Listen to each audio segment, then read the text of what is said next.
ह्या जी वेल दिसून राहिली ह्या वेलामध्ये लटकून होता. त्याचे पंख त्याची गर्दन अशी लटकली होती. मग जाऊन पाहतो तर म्हणलं ह्या पक्षी, तर मग त्याला आरामानं काढला. आणि आता काय करणार आहे, आता मस्त तिकडं माथ्यावर नेतो याले सोडून देतो, आजाद करून टाकतो.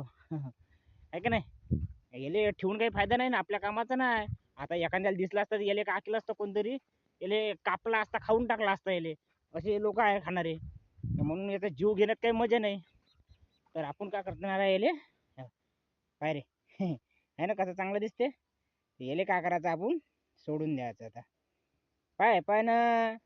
होय का तू, हे घे. होय का तू, होय का. तर याले आता आपण सोडून द्यायचं मस्त पैकी. चला आता तुला आजाद करू का. या बा ह्या जे वेलामध्ये आहे ना हे लटकलं, आता याले आपण सोडून द्यायचं, याले पूर्ण आजाद करून द्यायचं. जा उड.